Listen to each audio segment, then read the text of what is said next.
Well,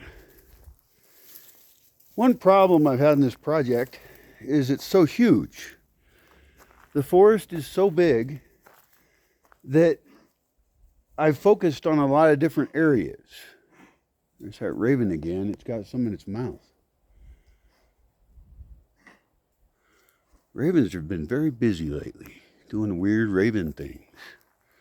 Anyway, I think I've come up with a solution for part of that, and that is to really focus on a development plan for very specific areas. Now, the building I'm staying in right now is the biggest one.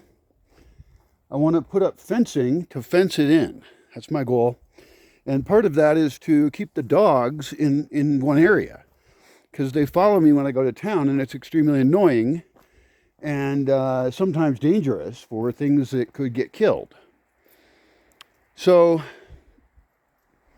I'm picturing where I can put fencing up, and I would like to not fence in too huge of an area, because fencing's expensive. And at this point, I think I would start with just chain link fencing for this part of it. That is not as secure, and I don't really like it, but it would keep the dogs in. It's cheaper ultimately to put up, cheaper for the short term anyway. Long term, I want to put up thick rock walls in various places. But also, this is very much inside the perimeter. And since I want to eventually wall in the perimeter, there's gradients of security that I want to have. So it's okay if this is not the most secured area. Also, this is always going to be a really public area. This has an amazingly huge, cool porch over there that is great for people to gather under. We've had dance parties in there and discussions and big, huge food things, and all kinds of stuff has happened under that big roof. Also, there's a lot of water stored here already, so this is an area in which I can build other things. So the question I have for myself is, where exactly do those boundaries go? Well, down here I have the plant propagation area, and there is a road down here, but I think I would tend to keep the plant propagation area outside of this.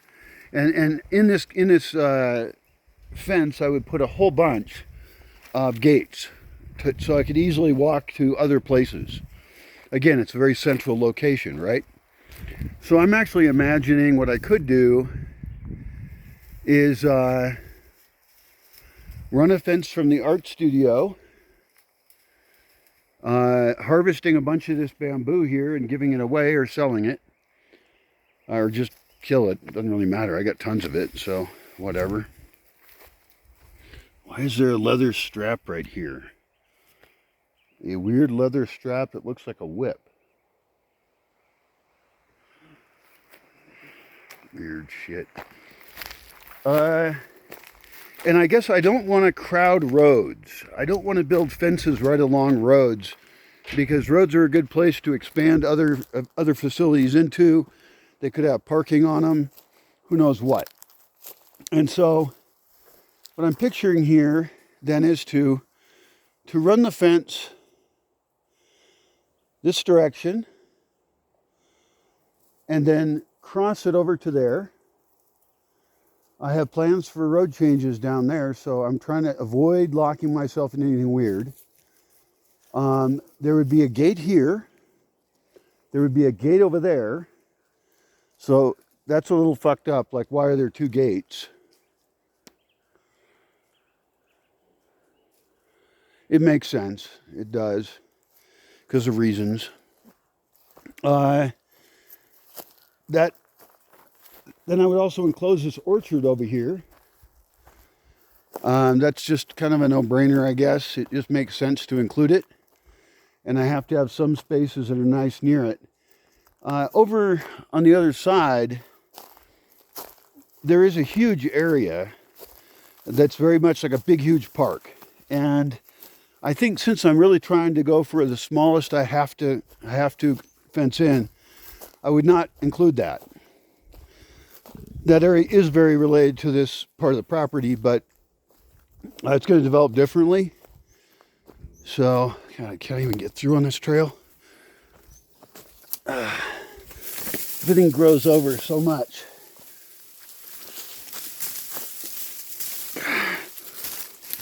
Get off me, fuckers. A cool African tree here.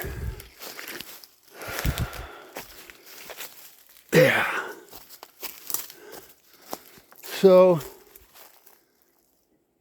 I guess I would include some of this out here because ultimately I want to build this part of this deck here. I'm going to put a whole building here and then building off in that direction.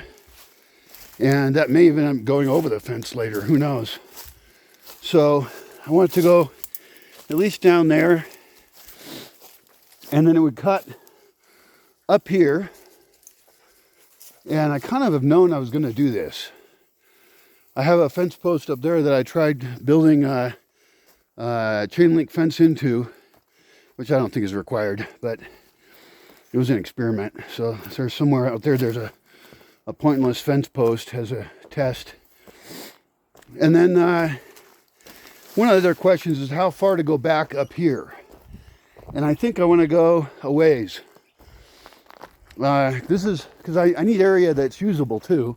There's that orchard over there. Needs to get cleaned up. Needs a whole bunch of TLC. Right up in here, I've got an area where the sun hits early in the morning and late in the day.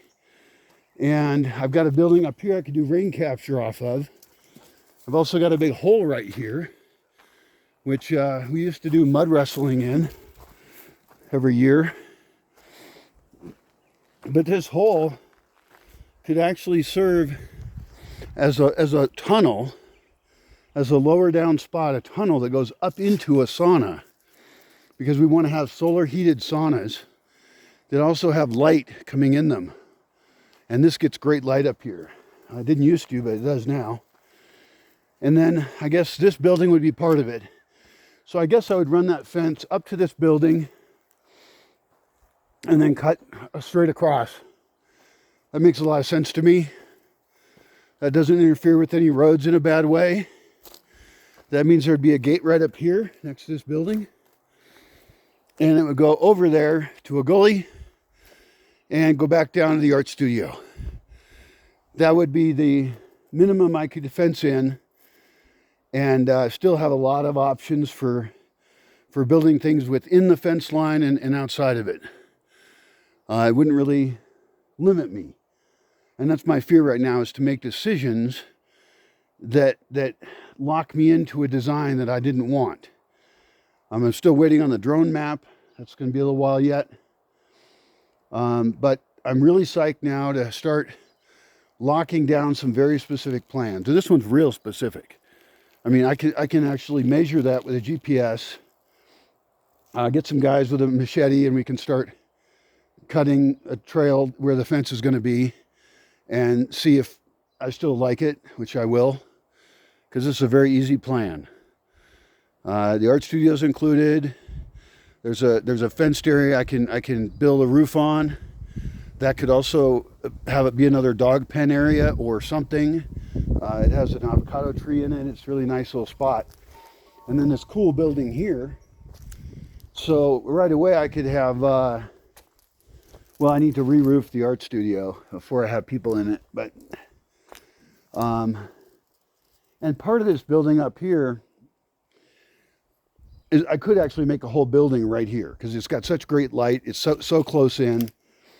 I'm not really, I'm adaptable to destroying these trees right here. It hurts every time I cut down a tree, but you know, you can't build stuff without cutting something down. There are no spots without trees. So wherever you live, stuff was cut down so that it could be built. So don't get on your high horse about the idea of, oh, we're going to murder a tree. You murder them all the time. You always have, and you will continue to do so. It's the nature of things. Trees are a renewable resource, managed correctly. It's just fucking fine. Don't be a weak-hearted little dumb shit. Still hurts anyway. Yeah. So I can imagine a whole building right here, actually. And if it was actually a tallish building, damn, that's tempting. I could make a kind of tallish building. And I could even have the sauna be inside the building, higher up, and I could even get a view off the top of that roof. And I don't have any view around here because there's too many trees. But I would get a view in that direction, maybe. At minimum, I would get more light, more early and late day light. So I'm really liking that. That's like the smallest decision I can make. I do have 2 other locations where I need to think the same way of what fencing could I have around it that would make it a protected space and put useful space within it. That's down in the small house down there. And I just don't have any idea where that goes, like how that would work out. I probably have bulldozer work to do first because I'm going to change that area significantly. And again, I don't want to do something and then have to redo it. The building that's way up there, which has a wonderful view, is a much more obvious choice. And that's a case where I want to ultimately fence in a huge area. But perhaps, to start with, well, up there, do I even need a fence is a good question. Yeah, because ultimately I'm not going to always keep the dogs in here. And different dogs will start to be loyal to different places. I only have 4 right now, officially. 5, sort of. But, a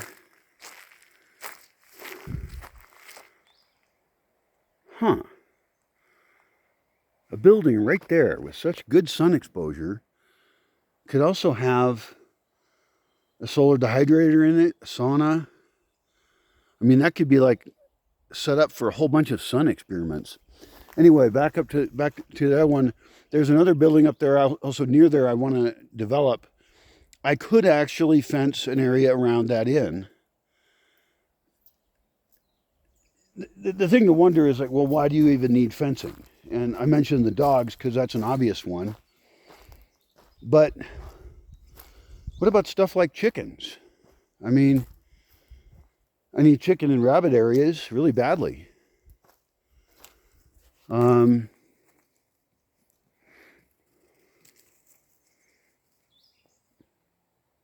Yeah, it's a different topic. I could also put a huge bunch of solar on a roof up here. I mean, I can still put solar on a roof down here. That would be fine. But the higher up I can get it, the more sun I'll get. Just less trees will block it. It's not the biggest problem. I can work it out. I mean, just a matter of planning ahead. But fuck. I went to town and I didn't bring my tiny propane tank. Well, I have to go to town again anyway. I'm going to collect all my clothing. I haven't washed clothing in over a year. So I, wear the same thing forever. And some of it's dirty to begin with. In fact, I haven't washed very much even in years. Oh man. This is that cool porch. Isn't it cool?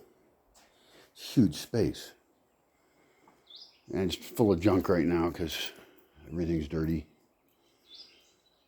Rough life.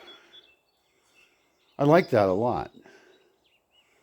It would also mean I was setting aside what is really my location. I mean, really it's the center of the forest, but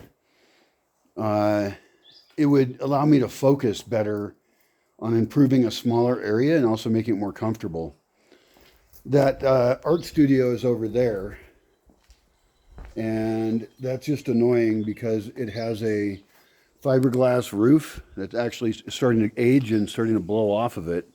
So pretty soon when the rains come, it's going to rain in there. In fact, it rained today a little bit. So that has to be completely re-roofed in probably glass like a greenhouse or polycarbonate, which will not last forever and have to be replaced. And so that would be a case where I would need to get a cost estimate on how much would it cost to put glass on that whole roof And then can I get frosted tempered glass? Because frosted glass would give me this amazing lighting in there. It would be absolutely fantastic. And I guess I like that other building's idea as well, because I want to get housing going, and this would give me housing close in, you know, so that, because I have everything really spread out. Like I have buildings that are 300 meters from here, at least, you know, over 1,000 feet. That's too far. I mean, it's off on its own. There's no power, there's no water, there's nothing. Nobody goes over there. The buildings aren't even fully finished. And that's just terrible. So, all right, well, what a great day. I made some progress, a little bit. I think I'll do one last check-in and then relax for the evening, or maybe write or something. I don't know what's going to happen. See you later.